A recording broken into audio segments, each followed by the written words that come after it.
This is the Weekly Set, the official podcast of TheTotalScreen.com. Episode 159, recorded June 7th, 2018.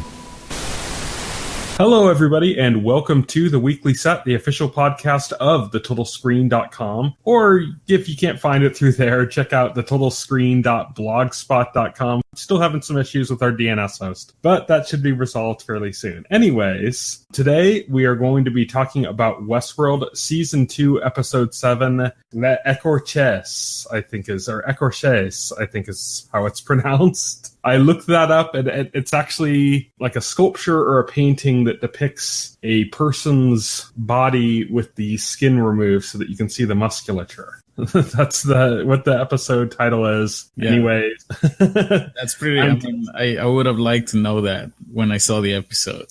I'm your host. My name is Tyson, and joining me today is a special guest. We're going to be joined by Alex. Hi. So, today, like I said, we're going to be talking about just this episode of Westworld. It is Season 2, Episode 7. So, before we even get started with that, what are your kind of impressions of Westworld in general? Were you in the camp that binged the first season, or did you watch it as it came out? So, when I started the first season, about 7 episodes had already come out, so I binged those, and it was great. In my opinion, that's how the show should be watched. Yeah. Then the last 3 episodes I had to wait week by week, and it's kind of a mess because my brother was watching them as well, and I knew other people that were watching them as well, like people in message forums and stuff. And so every week you were kind of like discussing the episode with other people, so like a lot of spoilers would come up, not like real leaks, but just like people that were like too smart for the show, so they figured it out. Yeah. So part of that, you had the spoilers. Secondly, you had like the pacing of the show is just so brutal. It's just like, here's a whole hour while we advance 4 or 5 different storylines a tiny bit. See you next week. See, that's the thing, is that it's like, I actually, like,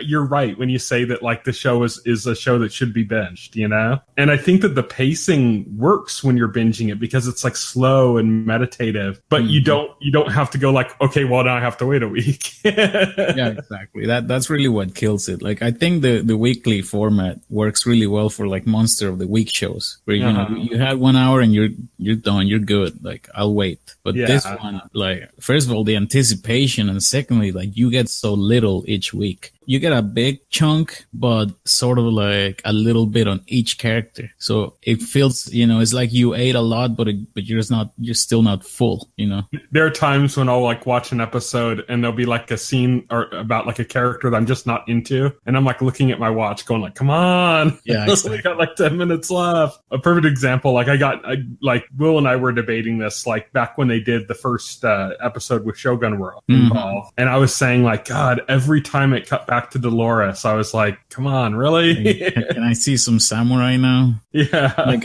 it's like, I saw somebody else say, like, I waited 2 years for this. I didn't wait 2 years for Dolores. Yeah. That's the thing. It's like, man, Shogun World was really cool. And then it's like, I think it hurt the pacing. I mean, they have to cut around, and they kind of have like 4 storylines going basically in this season. There's the Man in Black, William, the older William. There's Dolores and her group. There's Bernard, which he kind of has 2 separate storylines, but just to simplify it, Bernard, and then Maeve. Yeah. And so you have those 4, and then typically they won't address all 4 in an episode. Usually they don't. That's been kind of changing the last couple of episodes. In this one, they did. This one, everything came together. It was kind of nice, to be honest. I like that. I know a lot of people were disappointed, but I guess it had that aspect where like of different storylines coming together. So it's 2 for 1, Well, it's like in Game of Thrones when you get like, one character crosses paths with another character that you're not used to seeing together. Yeah. There's something kind of fun about that. Yeah. I mean, it's obviously there, it's like a crossing of fates, but at the same time, it's like you're getting twice the satisfaction, as opposed to spending 20 minutes seeing, one character's development and then another 20 minutes on another one, you get both of them combined. Like it just fits. It just makes for better pacing to me. Yeah. And stuff was moving a little bit quicker in this episode too than Definitely. it has in some of the last couple ones. So let's start with Dolores. Let's talk about her story. As I said, it was really dragging for me in the first Shogun World episode, and I was trying to express to Ella saying, you know, I just wish they had found a way to like shuffle around the footage and just made that Shogun World episode, just had all of Shogun World self-contained in that one episode, and then kind of shoved all that Dolores stuff from that episode, which was kind of a bummer, that stuff, but at the same time it was necessary for what ended up happening with Teddy being, you know, changed now. Yeah. But I kind of wish that was just kind of shoved off somewhere else because it was just getting in the way. It was Shogun World. So you have Dolores on this path where she's kind of unsympathetic right now. And you have these brief moments where she's like, you know, talking to her father and, you know, or her programmed father. And you're like, okay, yeah. And you get some sympathy from them. There's like a genuine kind of relationship between them. I think, you know, aided by the fact that both actors are really good. Yeah. In those roles. But you get these kind of brief moments of sympathy and stuff. And this had a few moments that I really dug because you were able to put her with another detestable character with Charlotte Hale. Yeah. I think it doesn't help. Like I was about to say, I think there is no acting in this show that bothers me at all. You know, like Evan Rachel Wood is great. Like a lot of these other characters, they're great. But then I'm like, okay, Charlotte, you know, nothing against the actress. I'm just like not compelled by her character. But it was great seeing her with Dolores just because much as like it's a bummer to watch a Dolores storyline now because you're just like, I have no sympathy for her and stuff. You take a character like Charlotte that's just completely unlikable. And then you put her in a situation where she is in grave danger and she's trying to kind of like negotiate for a position of advantage, and you just see like that look on Dolores's face when she turns around and looks at her of just like pure contempt. To me, it was all about just, you know, showing that difference between man and machine, right? Like you have this woman Charlotte who is kind of a representative of like mankind's interests as of what we know in this episode, right? Like this is someone who works for extremely rich people who just want to live forever and do all this crazy stupid human stuff. And then you have Dolores coming in and saying stuff like, no, I want to die, kind of like, you know, kind of just reminding you, you're human and you're stupid and I'm more powerful than you and you have nothing over me. So that was very satisfying for me. Yeah, just you know, I feel like we needed this kind of like darker Dolores in order to like really get the satisfaction of that scene. Like it wouldn't have worked if she had remained more sympathetic. But then as we've seen her through this time and we're like, okay, she's really dark now. And then she has that encounter with her, like when she turns and gives her that look of contempt, we're like, oh, Charlotte doesn't even realize she's like so close to that in that moment, you know? Yeah. Like she thinks she's bargaining from like a position of some, like she has some chance of negotiation, but she was basically saved by circumstance. Yeah, she was just being played around and, like you said, saved by circumstance. I do think Dolores works great. I mean, I understand a lot of people don't like her character, but that is the point, right? Like she's a kind of anti-villain. Like the whole point of her character is that she is an enemy of humanity, but it's not really her fault, right? Yeah. And that's all she is. She's a great anti-villain. She's meant to be ruthless and to have that kind of really, really dark presence. I think it's worked in the last two episodes. Like, I didn't like it before that, but I think once she turned Teddy, like, I didn't like it when she turned Teddy. I was like, God, it's like, there's just like nothing to be sympathetic towards her about right now. And then in last week's episode, not the main one we're discussing now, like all of a sudden Teddy is like super cold now that he's been like basically reprogrammed. And it's almost like she's like what Dolores was like, basically. Just completely ruthless. And she's now it's like she's seeing herself from her own eyes, you know? Right, yeah, I think so. Like, he's meant to be a representation of what Dolores' actions will create, right? Like, she's made herself think that the only path to survival for machines is to take on that persona to become that person that she is now, right? It's kind of like manipulative, calculating, cold. master strategist that sacrifices everything to gain power, right? And now she gets to see that in Teddy, just by taking everything that he was and who he is, then making him to what he is now. She gets to see like, oh damn, like that's what I've become. That's what I'm turning everyone around me into. So it's nice. It's nice because I mean, it does make, I don't know what it's going to do for her character, but at least for us, the audience, it gives us something to appreciate about what she is doing, you know? I like that it's not like absolutist. Like, it's not like, oh, she sees that and then has a turning point or something. I like that it's kind of like, it's something she's chewing on in the background, you know? Like, these are thoughts that are going through her head now that she's done this to Teddy. She is thinking of these things and seeing these things in a different light now because of it. But it's not like she just turned on a dime and changed her whole worldview, you know? Right. She's just kind of chewing on it, like lightly in the background now. It's like something that she has to deal with now. That's also why it was good that she met with Maeve a couple of times now, because it's like they provide contrasting viewpoints, right, for machines. You get to see how their minds have changed. They'll probably meet again by the end of the season, is what I'm thinking. Yeah, I'm sure. The two of their storylines, even going back into season 1, were like parallel. They were the two hosts that were kind of coming into sentience. Yeah. You know, now we have like all sorts of different hosts that seem to be coming into sentience and stuff, but it's the two of them that are still kind of like the center of that kind of idea. With, of course, Bernard was the twist last season as like the third one that had come into sentience, but that has whole other ramifications. Yeah. So we had Dolores basically did this strike with her group. It was how the episode ended, with the train basically crashing into the Delos hub. And so we basically get to see her come in and take out like all of the Delos soldiers and take her father's mind, or whatever is in her father's mind, the key that it represents, which means, you know, of course, she killed her father. I like that they didn't show that. And I think that gave some credibility to the scene, that like you saw the moment in which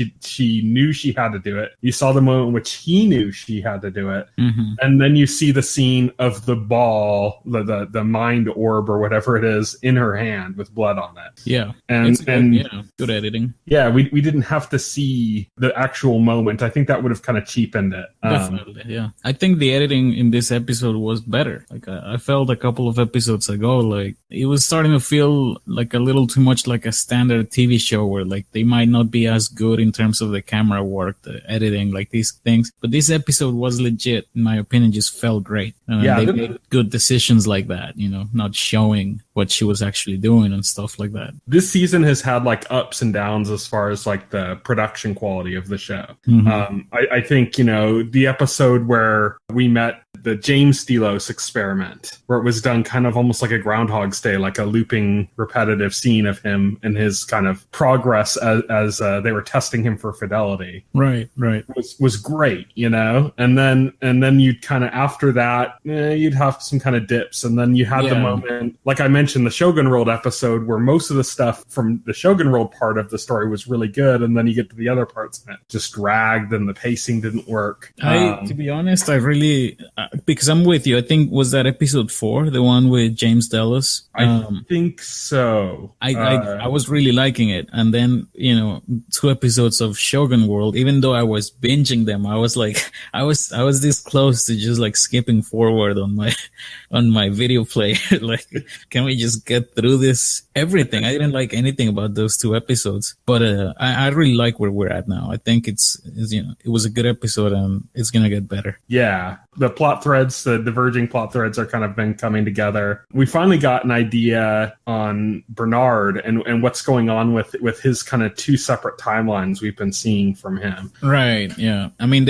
they're kind of done with that, right? At this point, it's like, we know everything. Well, we still don't know exactly what he did before I'll say the present timeline is the one that he was just found out by Delos as a host. I call that the present, basically, because it's the furthest ahead of all the timelines as far as we know. Yeah, and that's what I thought. I thought kind of like, you know, the first episode begins with that flash forward, and that's kind of where we're at now, right? Yeah. kind of. We still haven't seen the actual event where he drowned all of those hosts, or apparently drowned all of those hosts. True. Yeah. So we don't know that. One thing I think is interesting is that it was always kind of like every time in this, like, as I said, call it the present storyline, where they've shown Bernard, he just kind of seems like he's kind of staring off into the distance, he's not really communicating. Yeah. And now we kind of have an idea for why that is, because he is basically taken over by Robert Ford. Yeah, he lost his free will. Yeah. And so you kind of get like this idea of like, oh, okay, so that explains like his mentality in those present storylines and the way he's been acting. Yeah. And also the idea of like him thinking that he killed all of the hosts when he found him drowned,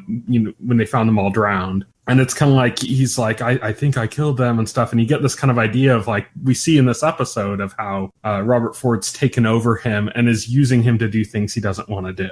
Yeah, I think that's probably, well, somebody else said that, but that for this kind of, Ford and Bernard are kind of giving you, they are the part of the story that gives you like the high concepts, like the morality play, of the show. And I'm really liking that. That's my jam. I'm like, okay, I want to see what Ford's plan is, how he opposes, like what his ideal is. Cause they always speak in riddles. So it's like, okay, they hint at it, but I feel like we don't know exactly why or to what extent Ford hates, Delos or the project that they have, or whether he just loves machines more. Like there is something in there that they haven't really fully explained about his motivations. Yeah, season 1 kind of ended with him, the idea basically being like he gave free will to all of the robots, and then here he is taking it away from Bernard. And then through this season, we've seen him at least interfere in the will of these other hosts, which aren't necessarily like sentient or free.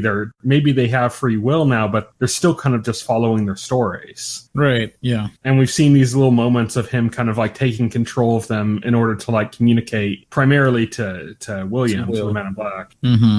So I'm finding that interesting, and especially Bernard, because right now he's becoming this. So he lost his free will, right? But he's gonna. Well, I guess first of all, we don't know what's gonna happen to him. It could be that Ford's mind being uploaded to his body or to the host body might make him deteriorate the same way that James Delos did, except that he's an actual machine, right? Like he's a host. So I guess I don't know what's gonna happen to Bernard, but I do think it's gonna transform him as a character, personality-wise, like motivations-wise, right? Mm-hmm. I don't know, but an interesting character just because he's so many. There's so many different sides to who he is. Yeah, because he's based on Arnold, an existing human from before that Robert knew when they were younger, when they created Westworld, and then he's like a creation, not like James Delos, where it's supposed to be like basically a backup of the human mind, but like an actual creation based on memories of him from Dolores and Ford himself. And so you have this kind of compiled host. It's a copy. And then you have that persona coming into the idea of a different character. He thinks he's this guy named Bernard. He doesn't think he's Arnold. And then waking up to the idea that maybe perhaps he is Arnold, or realizing that, but then at the same time being able to kind of somewhat break free from the narrative that's been set up for him. Yeah, it's interesting because he gets to be his own person, because he's not necessarily just a clone of Arnold's memories and personality. Mm-hmm. He's, like Ford called him, an original work. So he gets to make his own choices, right? And up to this point, he kind of hasn't yet. He's been just either he has been under the control of Ford, or he has been pulled along by other characters, or just trying to survive, getting back to the Mesa, like all these things. We haven't yet seen him make a meaningful decision, right? And maybe that's what we're gonna get to. His own character yet. Yeah. So he's in a sense, he's like the most existential of the characters on this show, because he's in the process of becoming who he's going to be. And we don't really know what that is yet. We're like Dolores is we kind of see her struggling between who she thinks she needs to be and who she is. And then The Man in Black is kind of it's almost like he's on like he's on a redemptive arc, or like he's being tricked into a redemptive arc almost. I think it's from a storytelling point, it's not very like it's easy to see that some of these characters, they're already set down a path, right? And then you have these other characters and situations come in to test their resolve, right? So in the case of William, his daughter showed up, so that would have given him an excuse to abandon his quest. But of course he refuses that because that's what an anti-hero does, or whatever. I'm not even sure where he falls on that spectrum. I don't know if he's supposed to be a villain, hero, anti-villain. But the point is that the writers kind of already set him down a path, like he's going down a path, and you just have these other things question his resolve. It feels the same for Dolores. She is headed down this path of destruction, right, and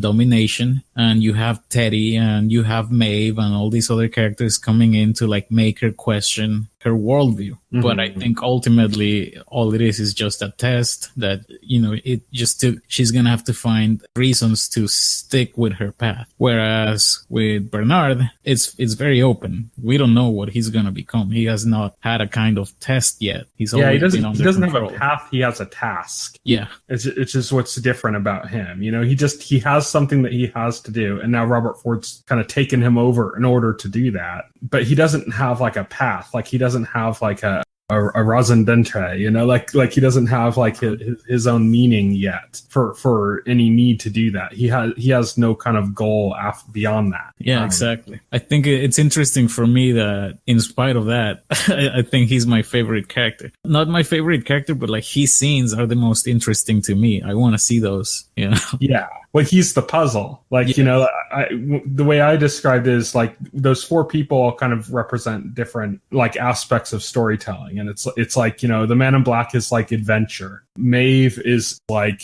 she's like the heart of the story. She's like the emotional story. Bernard is the puzzle. So that's, I think, you want to watch it because you want to see how the pieces come together and what the finished picture is going to be. That's Bernard's story. Yeah, I think so. That's definitely what appeals to me the most about this show as well. Like it's a high concept sci-fi show. It's, there's only so much I can get engaged in terms of, love triangles or Maeve's desire to go find her daughter. Yeah, obviously all of that is compelling in its own way, but I'm watching this show specifically and not, something out of the CW because I want the high concept sci-fi. So that's why maybe for me, that's kind of what brings me back to this show. It doesn't hurt to have a great actor like Jeffrey Wright in the role either. No, yeah, I mean, he's great. Yeah. Let's talk about Maeve because we brought up Maeve. Maeve kind of gets to the point in this story now where she has encountered her daughter, which has been kind of her reason, her path this whole time. And it was a diversion from season one because season one, it was like, I'm just going to get out. I'm going to be a survivor. And then it was that kind of that moment where she says, okay, I now I know where my daughter is. I know that there's a chance. I have to take this. And it's kind of like against her will or her better judgment. It's like against her logic, but it's what she feels like she has to do. The big question with Maeve is that the way it ended in season one implied that her path has possibly been planned for her, like it's maybe not so free. And it's like, okay, so what is her path and what's the meaning of it? And we had the scene in the last episode where when the Indians came to start attacking the Ghost Nation, started attacking the cottage where her and her daughter is, that the chief of the Ghost Nation, Akacheta, who is the guy that we saw in, I think it was the second episode, that was one of the hosts that was used to convince Logan to invest in the park. So he's an old host like Dolores. I didn't catch that. That's interesting. Yeah, he's basically trying to communicate to Maeve that they're on the same path or something. So it's like, okay, so what does that mean? Is this just his way of saying that he's also sentient, or is this something else? Because there's something going on with him too. I mean, he had the moment where he had captured all of he captured Ashley Hubbs, the Delos, or the Westworld security guard. He captured William's daughter, and so it seemed like he was going to sacrifice them. William's daughter escaped. escaped, but Ashley Stubbs was basically just let go. So there's something going on with this character. He's not acting according to narrative, you know? No, definitely not. Yeah, and he seems to have access to the same language skills. Like, he commands English just as well as, you know, his own language. Like, he's clearly awoken, I think. We just don't know what his path in the story is or how he's gonna fit in at all. But he's definitely gonna, I mean, because Maeve is heading back out to find her daughter again, right? I think he's just going to be part of that second part of the storyline. I am interested. I thought that was interesting. I want to see a new character, a new meaningful character show up and do something cool, you know? Yeah. That was one thing we kind of didn't get too much from Shogun World. It was kind of a one-off, one and done kind of thing. They were filler episodes. Yeah, that's how I felt. It felt like you were watching the filler episodes of an anime. Like, it didn't even feel like Westworld. It still tickled me because it was samurai fan service. The fact that the guy's name was Musashi. Yeah. And then took that stance when he got the two swords. It was like, that's the Musashi stance. It's like, that was cool. I was like, okay. But it was empty calories, so to speak, you know? I would have done with like better choreographers, you know, just like get a real choreographer, make him hold the camera, like, let's get Jackie Chan in there, like some Japanese choreographers. If it's gonna be fan service, just go all the way, right? But, it was fine overall. But yeah, it does suck that you had these characters and the only one that sticks around is one of the girls, like the one with the bow. And then all of those characters kind of disappeared this last episode. I have no idea where they are, but we saw in the last episode, we saw how the characters got kind of a little bit separated and then they just kind of vanished out of existence. Yeah, I mean, I'm sure they're gonna show up again, but still, you know, I'm with you. Like, I wished some of those characters from Shogun World had a little bit more impact in the overall story. I mean, they were kind of just a side quest for Maeve. And it doesn't really seem like there's any reason to go back there. No, yeah, I don't think at all. Yeah. I had mentioned this with Will, but like one of the things I really liked about Shogun World and is kind of like there's a little bit of a meta joke in that it was a ripoff of Westworld, like the storylines, which is basically if you watch samurai movies and old westerns, then you know that like a lot of those old westerns were ripoffs of samurai films. Yes, like what's the first one in the Dollar trilogy, like the one with Clint Eastwood, A Fistful of Dollars. Yeah. I mean that's it's not a ripoff. It's an adaptation of Sanjuro, right? Yeah, and then of course the big one is Magnificent Seven Samurai. Right, yeah. No, I mean it's cool. It makes sense. Samurai movies and Western movies, they were kind of the same thing. Yeah, but it makes it a cool meta joke, but it also takes away from its impact. Right, it's like how it influences the world of the story. Yeah, definitely. It would have been cool to see something original, but. Well, I don't know. I really don't know. I do feel like they could have done more with Shogun World. Just flesh it out a little bit more, have some better characters, like more impactful characters. Not just literally these guys, you know, just the equivalent of the other guy that's already in your party. So forget about him. He's just going to kill some guys and then we're going to let him go. That was kind of a weak point about it. It was cool as a one-off episode, but Westworld isn't a one-off episode series, you know? It's not that kind of show. So it kind of feels a little bit like a distraction in a sense. That's also part of why I wish that it had all been a single episode. Like they just covered the entirety of Shogun World in one episode and just made it just that. And then it could have, you know, felt like, okay, it's this, you know, side story kind of thing, you know? But the way it mixed with like the Dolores story, I don't think really did it many favors. But so I almost feel like there should have been a confrontation, like there should have been something else to do with William or maybe his daughter over in Shogun World. You know, instead they kind of just put her daughter in this other world earlier with the Bengal tigers. The Raj, they called it, the Indian world. Which I guess that's cool, but you know, it could have just shifted the stories a little bit to give more of a. Well, at this point I'm playing writer, but I just really want them to have done more with Shogun World. Yeah, I mean that was a tease at the end of the first season that like got everyone's attention, and then they kind of didn't really necessarily do too much with it.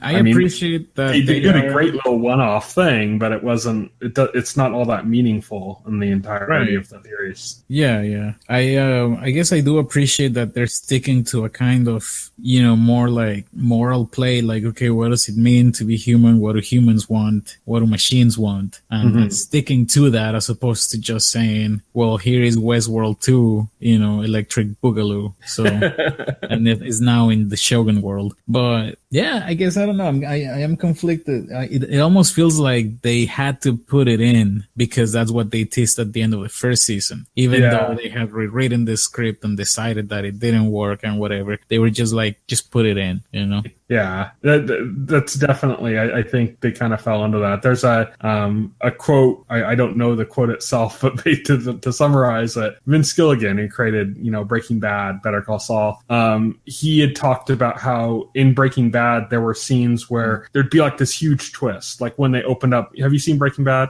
I have, yeah. Okay, I just didn't want to spoil it, but when they open up the trunk and there's a machine gun in the trunk, you know? Like, he had no plan for that at all. Like, they just said, we're just going to have him open up a trunk. Well, what's going to be in the trunk? Well, let's put, you know, what are we going to put in there? Oh, just a machine gun. Why? Oh, I don't know. They had no idea. But that was like an impressive thing about his style that I think some more people need to kind of take note of, is that he purposefully wrote himself into a corner and then said, okay, now how am I going to write myself out of this in a satisfying way? And that's kind of what he does all the time in Breaking Bad. If you take that knowledge and then watch Breaking Bad, you're like, okay, they do this a lot. Like they'll write themselves constantly into corners, and then they find like kind of smart ways to get themselves out of it. I actually do remember you mentioning that back when it was airing, and I started noticing that. I felt like it was true. Yeah, it's clever because like there's a lot of people that kind of take that idea of like, oh, this isn't what was planned from the very beginning. You're clearly making it up as you go along, and see that as like a fault of the show. And like Vince Gilligan's approach is like the opposite. It's like, no, that's not a fault. That's a strength. So let me ask you, have you seen JoJo's Bizarre Adventure? Bits of it. I haven't seen all of it. Oh, you should watch it because it's exactly what you're describing. Like that's how the show is. Every episode, every new character, like new enemy, is just like the writer putting the characters in this ridiculous situation where they have no hope, and then just coming up with the most absurd way to beat this boss. You know, I've seen quite a bit of it. I've seen up to where they're. I stopped watching just because I got busy with other things, and it was somewhere around when they were in Egypt. Okay, yeah, the enemy stands, all that stuff. So I got like the early part of that season, but I never finished that season. But I got around that far, so I know what you're talking about. Yeah, and I agree. That's that they kind of do like they'll throw a curveball that like wrecks themselves, you know. Yeah. But then the idea is like, well, now we have to rebuild ourselves. How do we do that? Yeah, and I agree that it's a good mechanic for writing, for storytelling. I like it. And I kind of think that in this case, maybe instead of like writing themselves out of the corner, they just kind of said, okay, we'll just do it as a throwaway thing. And, feels and then that got way. past it, you know? So I think that, you know, I mean, I really like this show, but there are things that it's like, this could have been done better, especially, and you know, the judgmental aspect of me just, it gets worse because it took 2 years for this season to come out. Right. I actually forgot about that. It was weird for me. I started watching and I was like, wait, it's been 2 years? Yeah. It actually had been 2 years since I saw the end of not the end of the last season, but since the other season was. No, yeah, pretty much, like nearly 2 years since the end of last season. Yeah, because last season I think aired earlier in the year too, I believe. Yeah, so. It ended like in August or something like that. Yeah, but no, I mean I'm liking it. I think my expectations are not super high, so I'm just kind of going in because I want to see machines with ideals, and that's it. That's what I want to see. You know, I like the exploration of that. Did you ever watch Person of Interest when it was on? No, I only saw the first couple of episodes, and I really liked it, but I never got to keep watching it. It's the same writers. It's the same people that created Westworld that did Person of Interest. And I bring that up just because Person of Interest started as more of this kind of procedural like episode of the week, you know, just with a higher concept kind of robot in the background. By the end of the show, it was basically a war between two different AIs. Okay. And that was like the whole story of the show, was there these two different AIs that were at war with each other, and it was all about kind of like the philosophies behind them. Like, okay. I do want to watch it. It's I have a friend who spoiled a few things for me, and I was just like, this show sounds amazing. Like, why did I never watch it? Yeah, it was interesting when they announced that they were doing Westworld, when Person of Interest was coming to a close. It was just like, oh wow, you guys are just doubling down on AI. Just going into it again. That's, I think, was the big driving thing for me with Westworld when it was announced, was the fact that it was, Jonathan Nolan and Lisa Joy that had just been doing so much with like philosophical ideas behind artificial intelligence, with Person of Interest. And now it's like, okay, now they want to explore it. And I think that the key line that made me really interested in what Westworld was going to be was when they said it's not going to be so much about like this survival thing like the movie was, like, or the book. It's going to be about the idea of what it means for a robot to become sentient. Yeah. And the exploration of that's what really intrigued me. So like, I know some people like this season, like Fried, who did like one of the Nintendo podcastings with us, was kind of, some of his complaints were leaning towards the idea of like being frustrated that the show was basically not turning into a more of a survival series. Yeah, I really could not get there because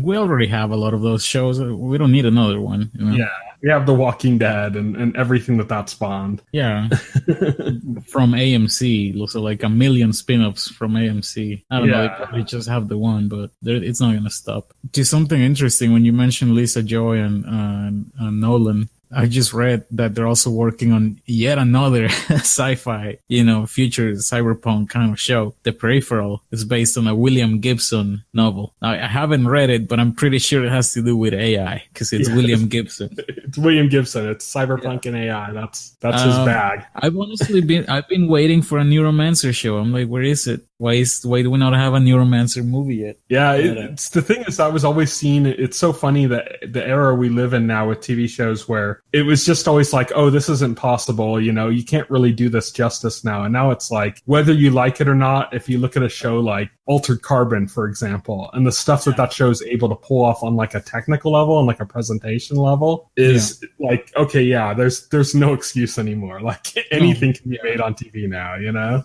We are there now. Like we have Westworld, we have Altered Carbon. Like now is the Game time. of Thrones, it's like you can do anything. So like you want to see more of these high concept shows, and we are getting some of them. I mean, we're getting some of the shows that were considered to be impossible. I mean, Damon Lindelof is doing Watchmen, and he's taking like a very different approach to it. He's like, I don't just want to retell the exact story from the graphic novel. He's like, he says he's thinking of it as like a remix. Mm-hmm. And he's a really interesting guy. I mean, some people hated Lost. I loved Lost, but also The Leftovers was brilliant, especially as it went further on. Like its last 2 seasons were great. So for him to kind of be exploring that kind of territory is like really interesting. And that's one of those shows that was like, before the movie was made with Zack Snyder, and even after it, because a lot of people didn't like it, it was considered an impossible property. And then, Game of Thrones was considered an impossible property. And not all of them are nailed. I mean, another impossible property was The Dark Tower, and that kind of didn't work.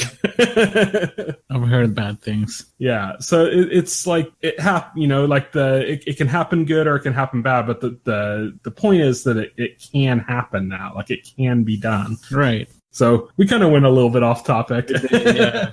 To finish off the series, I think there's only like really one other story, which is the Man in Black Williams story. Right, yeah. From this episode, which there wasn't too terribly much. It's just that this is what I saw this coming at the end of last episode. I'm like, oh, he ran into the Ghost Nation Indians. The Ghost Nation Indians like went after Maeve's group. They're going to cross paths. And there's some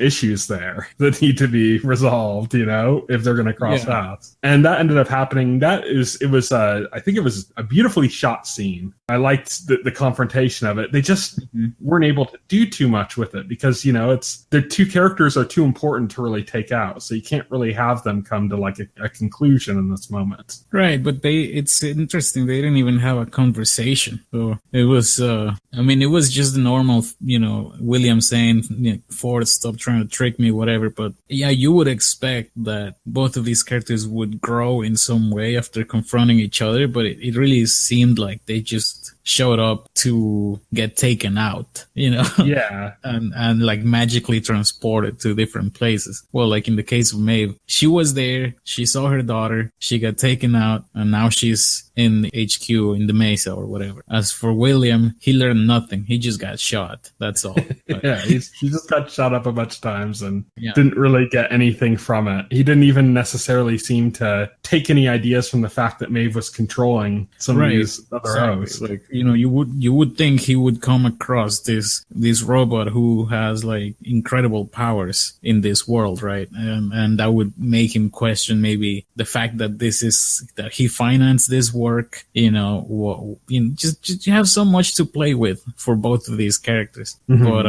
they didn't. But I agree that it was very well shot. The editing felt fine. I mean, it's a gunfight, so it's not like you're gonna have amazing choreography. But it was fine. I felt like it was a decent little shootout. They did play well with Maeve's abilities by making all of his helpers turn against him, including Lawrence. It's not about Lawrence. Cool. Yeah, Lawrence wasn't hacked, basically. She wasn't mind hacked. But she was able to awake him, and I thought that was, or like truly awaken, like to restore his memory. So yeah, but now it seems like he's gone, probably for good, because the cradle's been destroyed. I think, he's dead.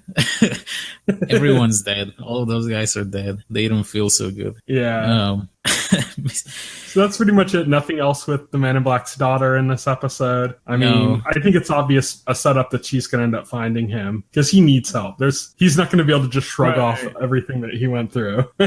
Yeah, I think so. It makes sense. What about like that conversation between Ford and Bernard was a pretty big deal, right? They didn't just talk about true purpose of the park, right? About how they want what it really was about was sort of decoding like the minds of human beings, right? Mm-hmm. Human beings in order to. This is the part where I'm confused. I'm like, okay, so do humans just want to live forever in a virtual world? Is that what they want to do? Or are some of them looking to like actually revive themselves like James Delos? Wait, what else are they trying to do? Like, what are the applications of having the human mind kind of like coded, in There's code? Still a lot of like vagueness there. Like, and it's been a mystery that's been going on for a while now. Earlier in the season, they had the moment when they first showed the kind of the drone hosts, like the hosts that don't have any faces, they're just like white. Right. And they were like swabbing the genitals of some of the other hosts and stuff and getting DNA material. And it's like, you don't need DNA to make a robot, Right. And they were taking memories from those moments. It's like, what are they doing? Like, where is this going? And that kind of stuff is still vague. Like they toyed with it and then kind of, I don't know, like I don't necessarily know where that's going. Like before I kind of had more of an idea. Like I thought maybe Delos was looking to like replace people. Like right, that's what it seemed like. Yeah. James Delos just wanted to live forever, right? He didn't want to die. Yeah, but not just that, but I think he wanted to make like less perfect copies of important people that would, because Westworld's a park that only like the super wealthy and influential can get into. I thought like, okay, so he's going to like replace some of these people, like flat out replace them with host. Be like, okay, this person has political sway on this committee or something. I'm going to replace them and use this to my advantage. That kind of seemed like why were they doing such? I mean, Westworld alone is already secretive enough, and it's for like the super wealthy. But then they have like on top of that these secret bunkers where they're gathering information, like basically perhaps blackmail material on guests that come to the park as well as their DNA. It's like, what are they doing with that? Like, it can't just be to like make like eternal bodies for them, because why wouldn't they just be on the up and up about that at that point? Right. Yeah. So there's a lot that's vague there, and that still goes into effect with what was happening between Bernard and Robert Ford. Like I still don't quite understand the motivation there outside of what James Delos wanted to do, just to try to live forever, basically. Right, and that's also where Dolores is going, I think, right? They're going to the Valley Beyond. Like that's what was in her father's head, like the key to the crypt. I think that database that contains like all of the humans' personalities and all of that they've been gathering. I don't think any of this has been explicitly said, but there's just been hints like Dolores saying, "Oh, I know exactly what I'm gonna do," with that key, with this this thing that I'm getting. See, do you think that this Valley Beyond is kind of like a purgatory for the minds that are meant to be given host bodies, but they can't be given them because they I think so. I mean, just kind of like how Bernard, he logged into the cradle, and it was this virtual Westworld that was pretty much as real as the real one, right? Except it was virtual. I think that's what that is. I think it's gonna be this virtual world where the minds of people live there forever, kind of like forts. That's what I'm assuming. I mean, I think that's why we saw this little bit in the cradle. So it's essentially, if you want to live forever, you download your mind into this little thing, you put it into the machine, and you live forever in Breath of the Wild, or whatever. I mean, really. I wonder about that. Like, I wonder if the purpose is to kind of make them feel more at home, like with the Westworld, with the inhabitants of Westworld, the host. It makes sense that their home base, that the cradle for them would be Westworld. But if it's these other minds, these other like copies of human minds, perhaps, I mean, what I'm going to reference here is that in the Westworld movie, I think, or it might have been in the book as well, there was a future world park. Oh, okay. And what I'm wondering is, like, this show is clearly basically taking place in the future now, because we saw a scene at the end of, or at the beginning of this season, when they were trying to convince Logan to invest in the park, which we know was like 60 years ago or something. I think it was actually 50. It was like 50 years ago. The stuff he was bringing up that he was being offered to invest in is the stuff that's like current right now. He was talking about AR and virtual reality and stuff like that. That's what's going on right now. So basically the idea is Westworld is probably around 50 years in the future.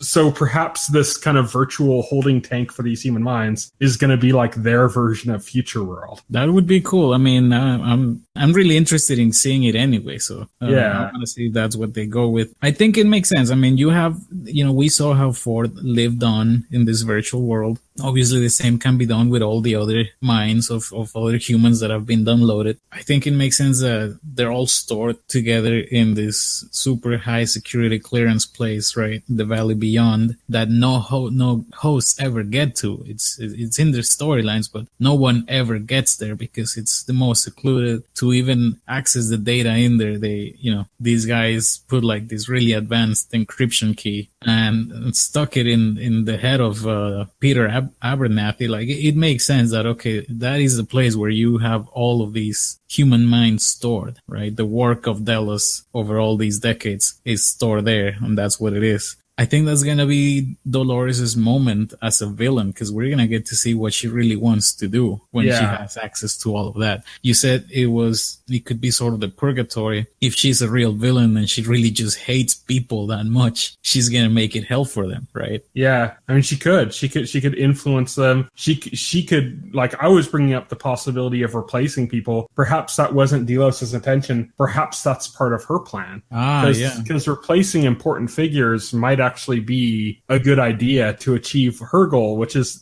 the idea she expressed, like, when Teddy talked to her and was like, why can't we just, find a small place, a little piece of land? And she's like, Teddy, there's a whole world beyond this. We can't escape this. Yeah. We have to win. We can't just like hide. And so perhaps part of winning would be like kind of replacing people. Yeah, it makes sense. Yeah. So there's lots of things that they can do to push in that direction. Another interesting point is that the Valley Beyond was apparently a creation not of Robert Ford's but of Williams, because he had expressed that. He said the Valley Beyond is actually called this or something. He said, and it's biggest mistake I've ever made. Yeah, he had said that like earlier in the season. So, and we know that was so this seems more like Delos business than Westworld business. I think so, and I think that explains why Ford is so adamant to give machines more power, because he also was was not cooperative, right, with Delos all along. Like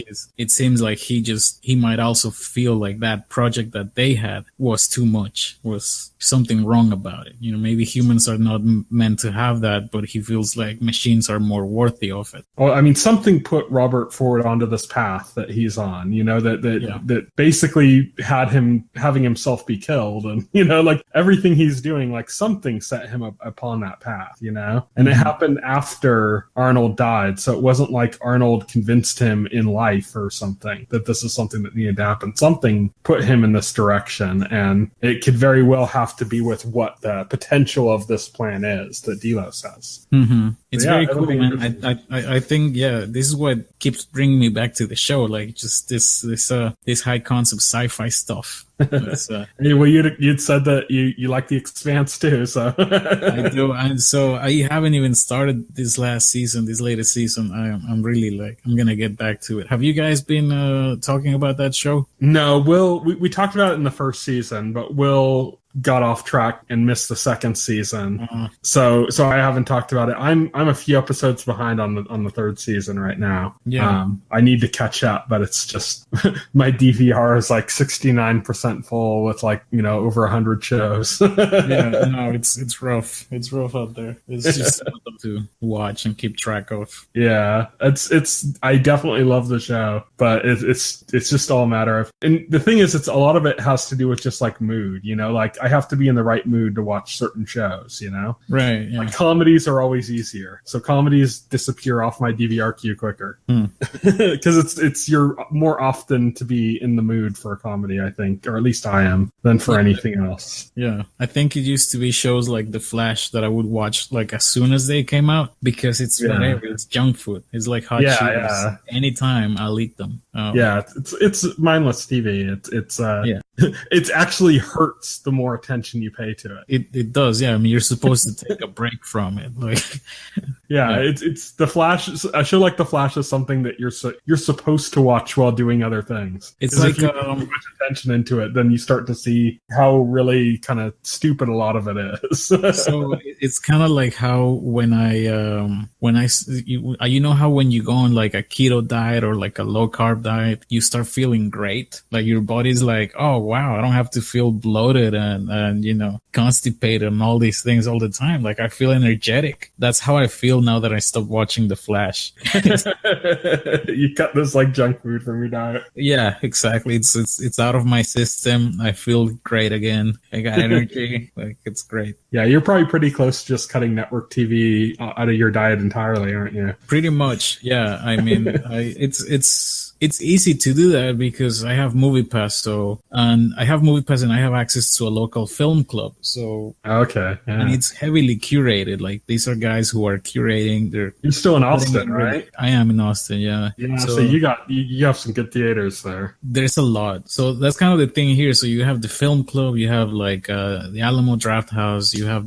We're getting one of those, and I've been waiting. Yeah. So the cool thing about them is, I think once you have a few in your community, they'll start doing like curating. They'll start curating their movies, like putting more like non-regular stuff. That's what makes it great. Like you can show up to watch Lawrence of Arabia if you're into that, like they'll just have weird stuff once in a while. So that's what it is for me. Like every day I have access to a free movie. I'm going to take advantage. Like I'm going to go because I know it's going to be a really good movie. For as long as MoviePass lasts, which is that's exactly it. So like, our days are counted. So I just gotta get that while I can. I think when I first got MoviePass, my goal was, and I didn't make it, but my goal was to watch enough movies to cover like what would be the cost of the entire year in 1 month. Okay, yeah. It was like it cost me for a matinee. It cost me $12. So I'm like, okay, so if I can,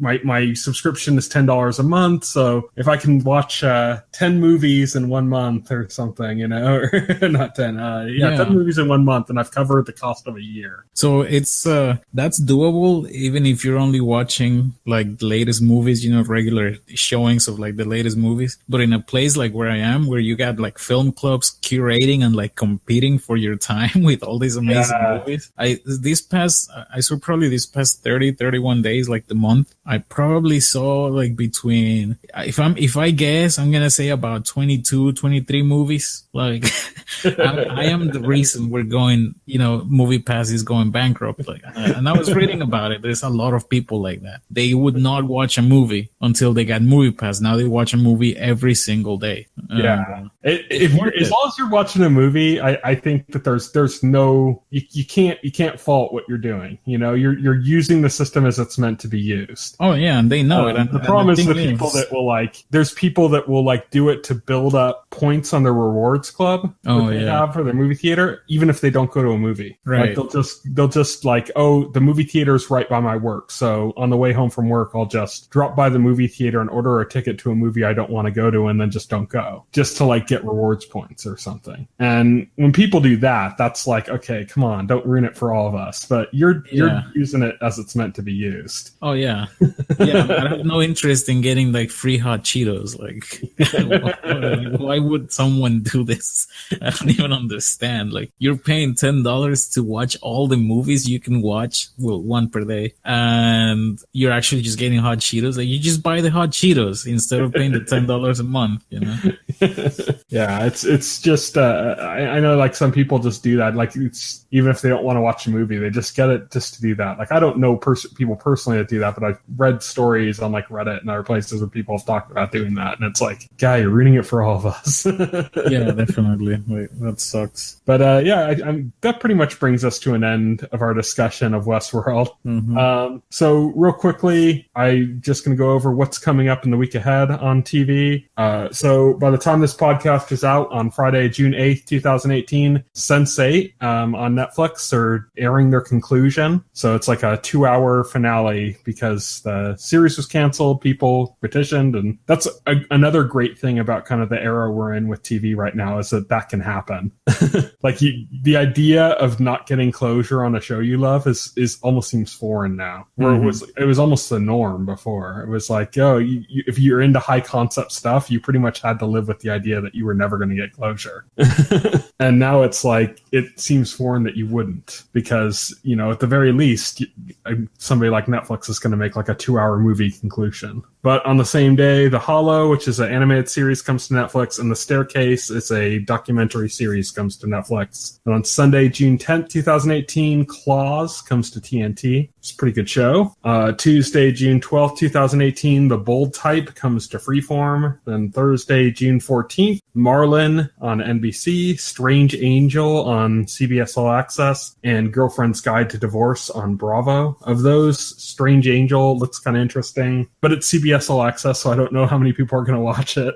I don't have CBS All Access. Yeah, I don't even know how it works. I'm not even going to look into it. It's just a Netflix thing. It's a little bit cheaper, but there's not enough stuff on it to really make it warrantable. But it's interesting because it's about a rocket scientist. It's about a real rocket engineer, not a scientist. And he had a relationship with Aleister Crowley, who's a famous kind of occultist. And so it's kind of about their relationship in the 50s. So it's a little interesting, high concept a little bit, and it's based on a true story, but it's CBS All Access. I mean, we have one show on at a time, basically. Yeah. It's a hard sell. Friday, June 15th, 2018, Goliath is back on Amazon. 12 Monkeys comes back for its final season on Sci-Fi. The Ranch returns to Netflix, and Voltron returns to Netflix.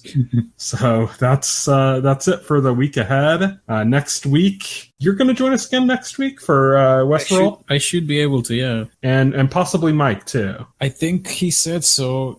He should be able to catch up by then. So that should be cool. So we should be talking about that next week. And then the week after that, Will's going to be back, and we'll talk about the last 2 episodes of Legion and all that stuff, as well as continuing Westworld. But until then, you can reach me on Twitter. I'm at Tyson Gifford. What's your Twitter handle? It's at Mexico de Mexico. spelled with J's. It's hard to pronounce it, but just try to Google it. And if nothing happens, that's cool. I don't really post anything. I'll put it in the container story for the podcast too. So if you can check that out and find it. You can check out our Facebook page, our YouTube channel, as well as our site, thetotallscreen.com. As I said again, might need to put in thetotallscreen.blogspot.com until I can get our domain settled. You can subscribe to the podcast through any major podcast client like iTunes or Pocket Cast, and the entire backlog of our podcast is available on our YouTube channel. So thank you everybody for listening. Good night. If you would like to reach out to us and make a comment, send an email to contact@thetotallscreen.com. Stay tuned to The Total Screen for the very best